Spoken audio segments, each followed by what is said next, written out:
Welcome to the Nick Dealer Info Podcast, where we talk about stuff and more stuff. Welcome, everybody. How we doing out there today? Well, it's Wednesday, March 28th.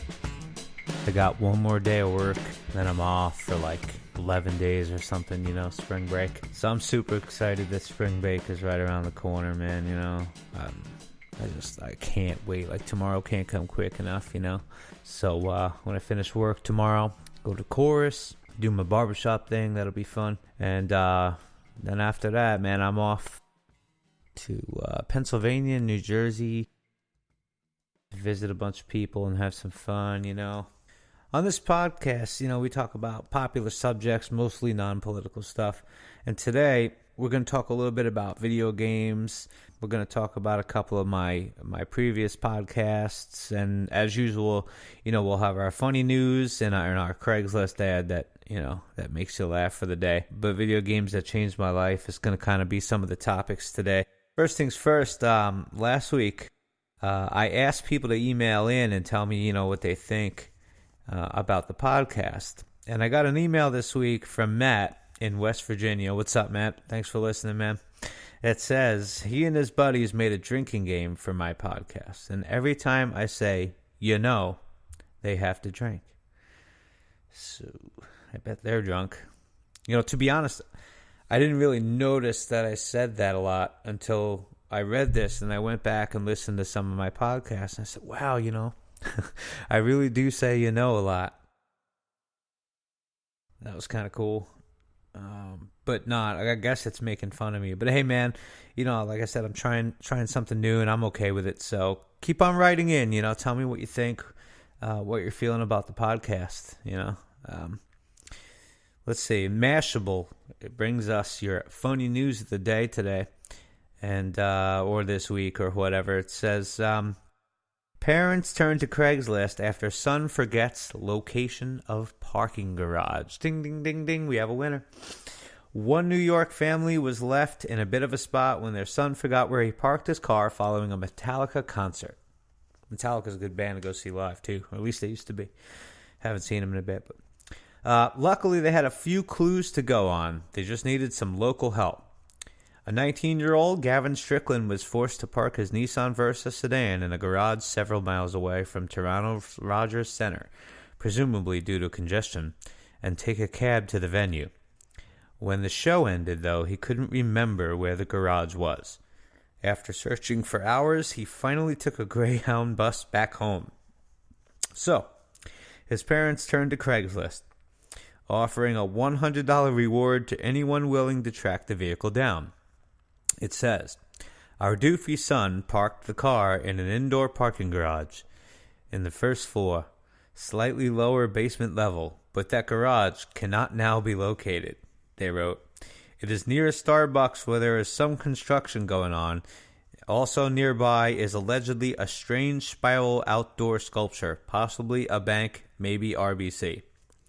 The Stricklands also noted Gavin's Canadian flag and Bernie Sanders bumper stickers. Luckily, Toronto is home to amateur sleuth and escape room enthusiast Madison Riddles, who went hunting for the car after she saw the Craigslist post, and she found it early Thursday morning. Oh boy. Listen, man, I've been to some shows and got pretty tanked, and I've never actually driven... I've never actually driven to a concert, I don't think.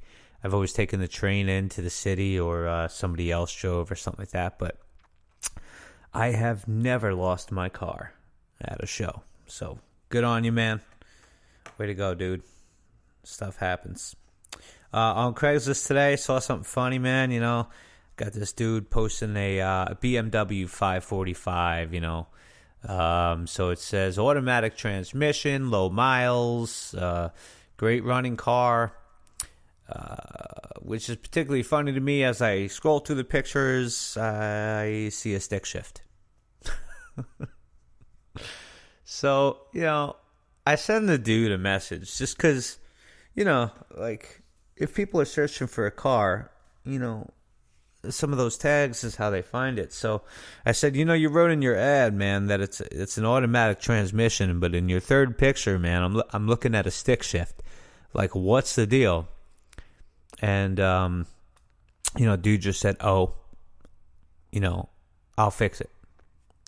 Thanks, whatever." So that was kind of interesting. Weird. You got a drink. I'm gonna have fun with this. We're getting into some of the games that changed my life today. As I said earlier, we're gonna go through a bunch of the systems, and I'm not sure if you care or not, but it's something to talk about, and it's something I figured I'd do. So we're gonna start right from the beginning, and we're gonna look at the first system that I can really remember being out. And again, I didn't Google search anything because I didn't feel like it and because I'm lazy. But the first system I remember growing up is the original Atari. And listen, I'm sure there were systems before that and yada, yada, yada. I know my brother had ColecoVision. I don't really remember any games for that. So I remember playing a game, Hang On Safari, and I think that was the original Sega that I remember. And I think ColecoVision was this game Up and Down where you had these like Herbie-looking punch buggies, and you go up and down these little hills. And really, man, that's all I remember about it. It was literally 33 years ago or 34 years ago when I was a kid. So moving right along, then the NES come out, Nintendo Entertainment System, and man, let me just say that whole system like kind of changed my life, and it was really hard to narrow it down to one game. Many a day was spent on that Nintendo Entertainment System. And to be honest, I still have a lot of those games on the computer. I have an emulator that's 756 NES games, and I play, the ones that I like, every once in a while. But it's just not the same without that controller. The A and the B and the select start and then the D-pad. Years ago, this dude I used to work with lent me a Nintendo controller that was a USB that plugged right into the computer, and you could, macro the keys and whatever. It just wasn't the same, though. Like when I hit the A button, let's say on Mario or whatever, I'd hit it, and there's a slight delay before the dude jumps. So you end up dying a lot, and then you end up cursing a lot, and then you end up not playing a lot. So that didn't really work out. But I do have this Logitech controller that works out just fine. It just has so many extra buttons on it that it doesn't feel like you're playing Nintendo. Anyway, let's get to the game, man. For Nintendo, most of my time, to be honest, was spent on Final Fantasy 1.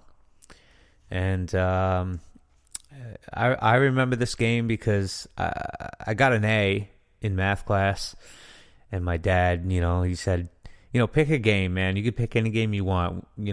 Which one do you want to do? So he said, we went to the video store, by the way, to rent it. So I rented Final Fantasy. And my buddy Tom came over, and we were playing it. And my brother Will was playing it with me. And we didn't beat the game, I'm sure of it. In fact, we probably only got about an hour and a half to 2 hours into it. And then the game had to be returned the next day because of the way the video store was back then. Or the game, the video store, VHS store that rented NES games. So it had to be returned the next day. And because I got an A in math class, my dad said pick a game, and that was the one I picked. So he came home with it, and I think it was like $50 back then, which was an absurd amount of money in the mid-'80s, whenever it came out, of the late 80s. So I spent a lot of my time mastering Final Fantasy 1. It's pretty sick. Actually, I have a strategy guide for that game in my head, literally. Which is sad, but it is what it is. I can tell you what's in every treasure without looking at a strategy guide or anything. On every floor, in every dungeon, where any item is, within just a few seconds of thinking, I can tell you exactly where that is. So that's sad, but it's okay because that's who I am, man. Moving on, we're gonna get into TurboGrafx 16. Again, I did not own this system. My best buddy Tom, he owned the system though, and there are a lot of games that we spent playing. I think he had maybe 10 games or so, but I think we spent the most time playing a game called Bonk's Revenge, which was the second installment of the Bonk series. Man, I don't know what happened to Bonk, because that was a great game, man. That could have made a huge comeback for PlayStation or whatever these new systems that they got out now, Xbox or whatever.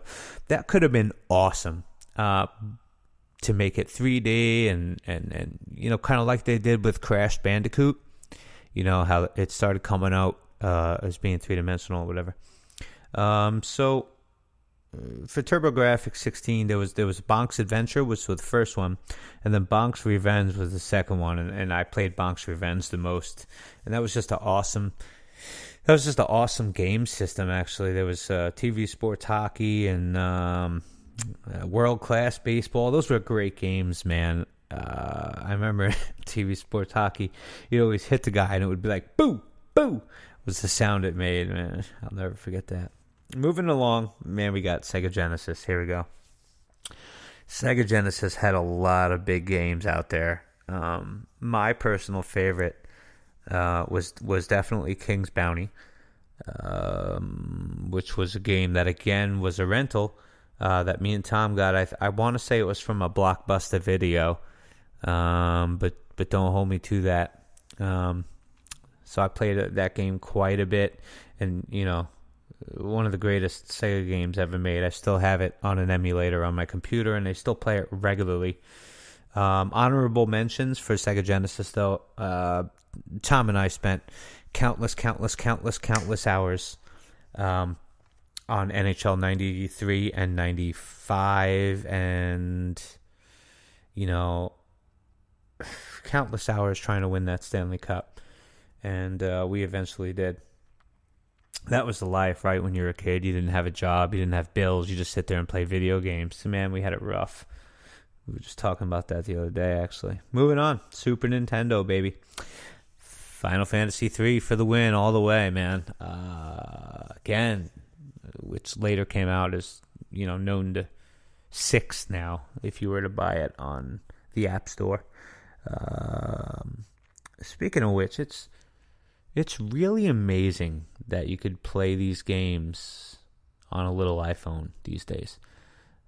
These were fairly big games for their times. I mean, Legend of Zelda, Final Fantasy 1, Final Fantasy 3, Final Fantasy 7, we'll get into that later, but these were huge games for their time, It's amazing that you can play all of those games on your little iPhone. Yeah, no, I'm showing my age, whatever. PlayStation. All right, man. There's too many, but again, Final Fantasy 7 is where I spent most of my time. I spent most of my childhood chasing Sephiroth. When I should have been doing other stuff, man. Honestly, I gotta throw honorable mention to Twisted Metal 2. I have to, because I played that game a lot, man. That was an awesome series, Twisted Metal, I'd always pick Thumper and just be lighting people on fire. I had an awesome time with that game, too. PC, well, we're gonna go with Diablo 2, the expansion for sure.